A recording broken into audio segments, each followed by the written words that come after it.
Next, it's a great pleasure to introduce Lorie Corcuera. She's the co-founder and director of Enspire Foundation. And when she was a student at UBC, she got involved with the Filipino Students Association.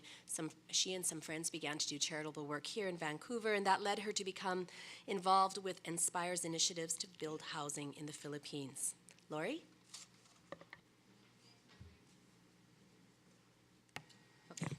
I thought it turned on automatically. So first of all, I wanted to thank Joanna and Shaheen for inviting Enspire and for inviting me to participate in this event. We're very excited to share our story with you all. So first question is, why am I here? Basically, it started in September of '99. There were 5 of us who met at UBC, and we had worked together on some other student organizations. And when we graduated, we wanted to continue working together, but we really wanted to focus on something that was charitable and giving back to the community. Personally, I was actually born in Canada, so I kind of grew up with parents who were immigrants to Canada from the Philippines. And, you know, ever since I was a child, they really instilled in us that, hey, you know, you're really, really lucky to be living in Canada. And so, you know, we kind of grew up with those values, being really grateful, being reminded every day, you know, not to waste that food, you know, eat everything on your plate. And, you know, you're very lucky to have education and all the resources. So at a young age, that was already in me. And then the 2 other founders were also actually born and raised in the Philippines. So we already had a connection to that country, or to our country.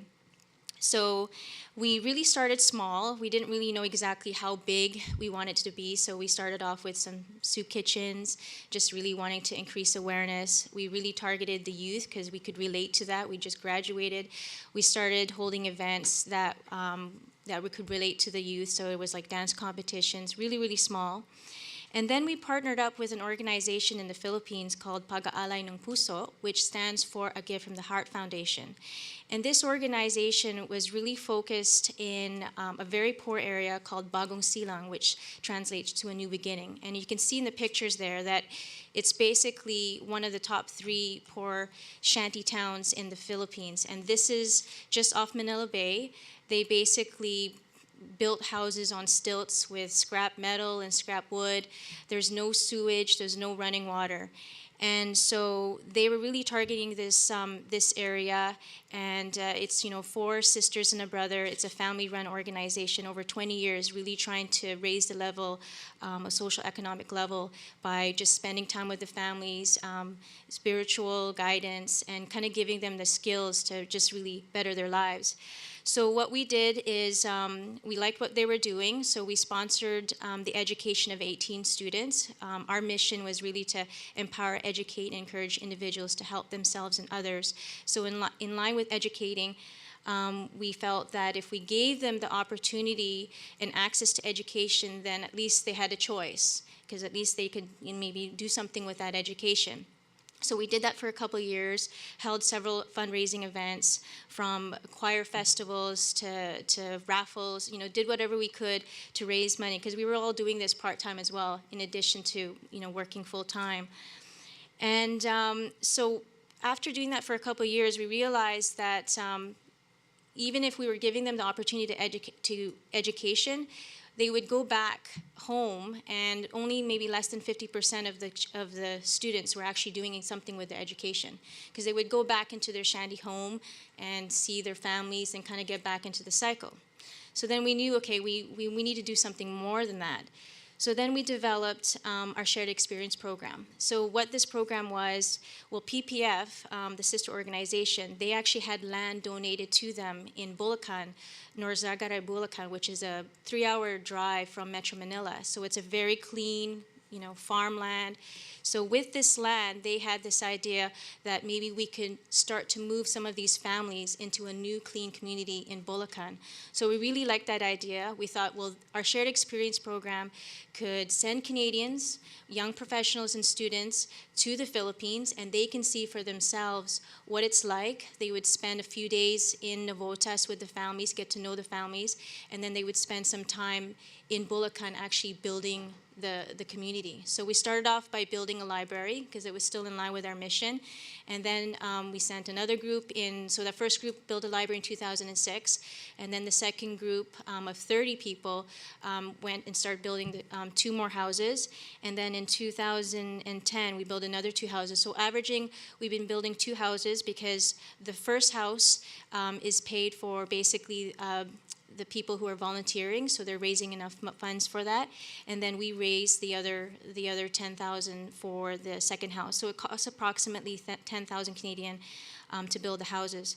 So really, the goal with the Shared Experience program is really to give them that experience, a life-changing experience, because it was easy for us. We had our motivation as founders, but if we want to continue our work, we can't just be the 5 of us. We needed to continue to inspire people to want to help. So by giving them that experience, they can come back to Canada and then maybe continue working with Enspire or continue doing their own. So it was just another way of continuing to inspire people. And so we've already raised over $100,000 to date. We want to continue building that community. Right now we've built 4 homes, but they can't move the families until we've built 5 homes altogether because they don't want to move one family. They actually want to move at least 5 families to have that community. And working with PPF is another key part of our project because we're here in Canada. We need a group that's in the Philippines that's continually working with those families. And we didn't want to just build just a house that was, cement, because there are some houses that are just kind of the box. Maybe it's a little bit better. They do more quantity versus quality. The houses that we're building is really, has a separate kitchen and living room, 2 floors. It's only still about 400 square feet, but it's a huge change from where they're living now. And we really feel that bringing that dignity back to them, making them feel proud of it, because they eventually will be paying back these houses, averaging about $50 per month. They're going to own this place, and they're going to, when their kids go to school and they come back to this new clean community, and they see their families being, making an effort to go back to work, and they see a big change. That's what we feel by building this community, that it's going to make some changes and hopefully help. And so we're committed to helping 130 families. So hopefully we can make more houses and do that sooner than later, because they say that out of the 800 families that are actually living there, it's probably going to be less than 10 years that the government is going to probably rebuild and develop there. So we don't even know where those families are going to go. But we've at least committed to helping at least 130 families. So that's our story. We just wanted people to kind of hear what we're trying to do, and any kind of support. We're not just targeting the Filipino community. All of our events have been targeting to everyone, and even the people that are going to the Philippines are students and young professionals of all backgrounds. Some of them do feel a connection and want to go back because they're Filipino, but some of them just want to go to a third world country and see for themselves what it's like. And that's it. So just wanted to say thank you, Joanna and Shaheen.